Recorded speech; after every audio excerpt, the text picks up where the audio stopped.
Hi everybody, Pastor Tim here from Calvary Church here in Pueblo, and this is the message recap, rewind, and bonus features from the message we had on April 18th. And we were looking at the life of Gideon, and we're really in the life of Gideon at this point. Chapter 7 and the beginning of chapter 8, where Gideon and his 300 chosen by God men begin to encircle the camp of the Midianites, and they take action. And God wonderfully in that moment, 120,000 Midianite warriors turned the sword on themselves, killed themselves, and started running away. And in the process of that, Gideon calls out and says, hey, I need more help. The 300 are great, but they're running away in every different direction. Please help me. And Israel answers the call and begins to help rout that Midianite army. Gideon chases them across the water and runs into three groups of Israelites that have a bone to pick with Gideon and have a trouble committing to God's action.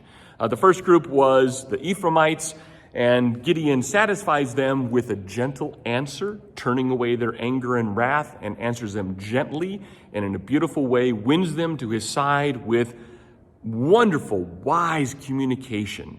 And they go to war with Gideon, and great victory happens with the Ephraimites after that.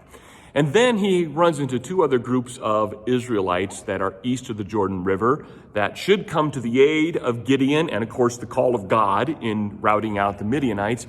And those two cities refuse to take action. In fact, they are non-committed, and they are uncertain of which side to take, God's side in this entire struggle or Gideon's side, or the Midianite side in all this struggle.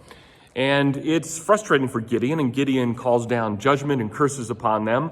And eventually Gideon's group of 300 men catch up with the kings of Midian and capture them, come back and exact that punishment and judgment upon the men and city of Sekoth and the men and city of Penal. And that reminded me, and this is something that I wasn't able to address Sunday, so this is the bonus feature section of it. Bonus features. There's a passage of teaching that Jesus has for us in Matthew chapter 10. Let me just start in verse 26 and read down, and then we'll make some application here. But there's a couple verses I'm reading in Matthew chapter 10. It says this, "So have no fear of them," he's talking about the world, "have no fear of them, for nothing is covered that will not be revealed, or hidden that will not be known. What I tell you in the dark, say in the light, and what you hear whispered, proclaim on the housetops." So Jesus is just saying that everything I'm telling you isn't secret. You need to declare it. And don't worry about those that are naysayers, or come against you, or are compromisers, or refuse to take a stand for God. Just declare the truth with great clarity. And then he says, "And do not fear those who kill the body, but cannot kill the soul. Rather fear him who can destroy both the soul and the body in hell."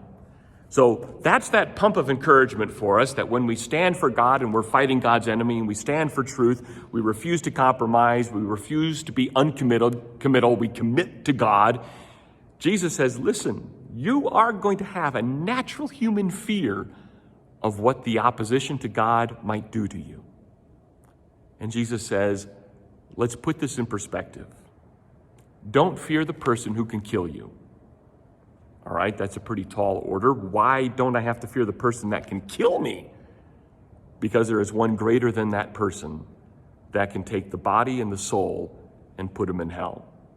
So the person that simply can kill the body, torture the body, be mean to us, cancel us in this new cancel culture, forbid us from being on Twitter or Facebook, forbid us for speaking the truth. Don't worry about those people, because there is someone far greater than them, and that's God, who can exact absolute eternal punishment.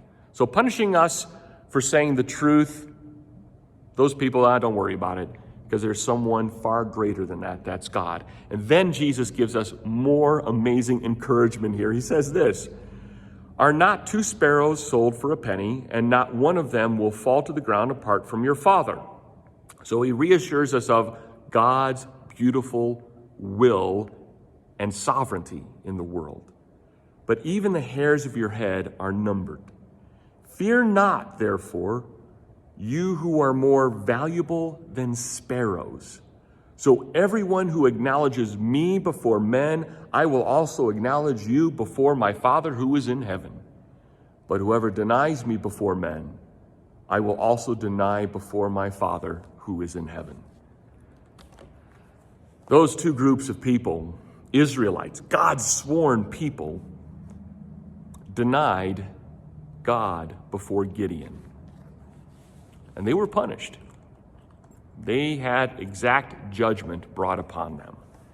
Gideon, on the other hand, and his 300 faithful followers that God chose, stood for God and received acknowledgement. They're written about in Scripture as heroes of the faith, heroes of Israel. But the people in those cities that refused to commit to God, to stand for God, punishment found their way by the hand of Gideon and by the hand of God. And we should take courage that we should be more like Gideon and less like a world that is uncommitted to God or people who claim the name of Christ but don't stand for him.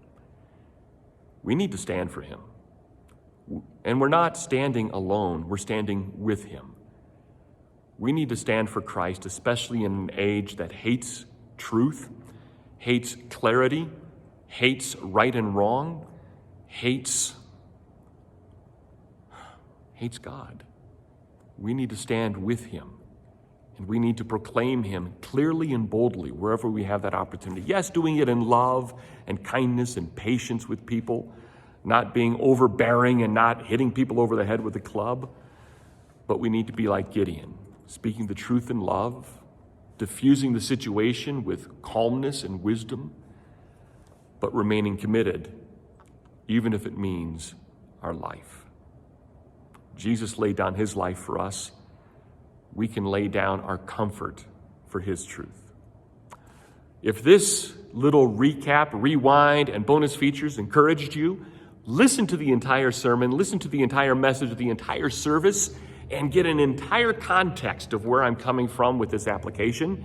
And I know that God will bless you through it. You can find it on our website, our YouTube channel, even on Facebook. But I would encourage you, watch the entire service so you get a great context of what these little bonus features are all about. So until next time, we'll see you later. God bless.